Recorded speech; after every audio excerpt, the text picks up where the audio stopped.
Let's talk about the checkerboard. Corner crossing. Yes. Yeah. Today, March 18th, is a very significant day for public land owners across North America, across the nation. BHA's slogan at times is we're all public land owners, right? We are all owners of the federal public lands, and this is our inheritance, and it's our duty to be good stewards of that. And so those public lands managed by the federal government exist across the nation in a large percentage in the West.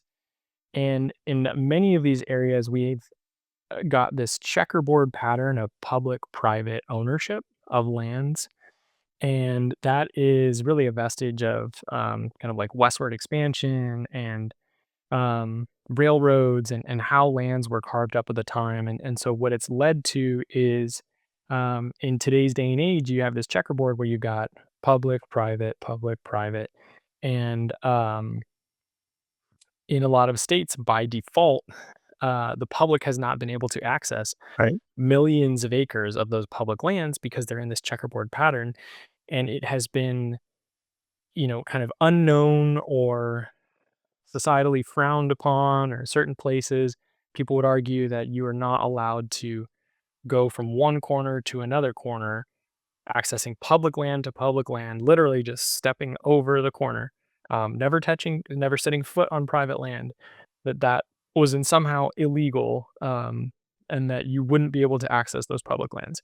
This came to a head several years ago when four hunters did that very thing. They even actually purchased a ladder, brought the ladder to the corner, hopped over the corner with the ladder, and then were accused of trespassing, criminal and civil, from the private landowner, the Iron Bar Ranch, who argued that their act of traversing through his airspace caused $7 million worth of damage to his ranch, his airspace.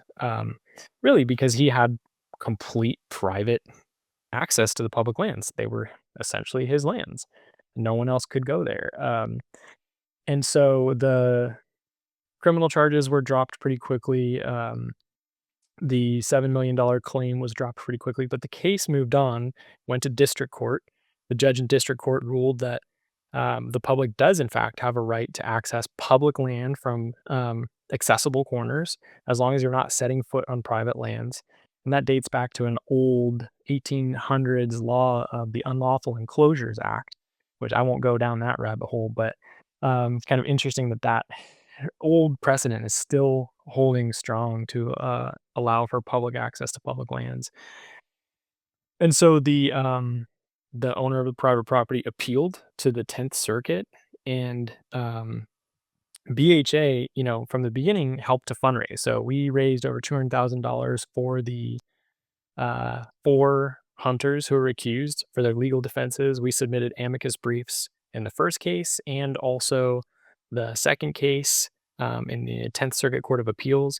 And that 10th Circuit decision, after almost a year, finally dropped today, affirming the lower court's ruling and cementing the legality of accessing public land from adjoining corners as long as you're not stepping foot on private lands. And that's a significant win in the 10th Circuit that impacts literally millions of acres of public lands, which is just, I think when you try to like frame that, it's a huge, huge win and something that we're really, really excited about. And so that's a legal precedent that the 10th Circuit Court of Appeals covers Colorado, Kansas, New Mexico, Oklahoma, Utah, and Wyoming. And Wyoming is where really this all kind of came to a head, and where the Wyoming chapter of BHA kind of spearheaded the efforts to ensure public access to public lands for everybody. It doesn't matter if you hunt, fish, whatever you want to do. It's public lands for everybody. It's yours. Right, Devin it's your O'Dea. inheritance. Yeah. Man, you're doing such good work. I really appreciate you laying it all out for me. And big win. I think we should let's finish off there with a celebration.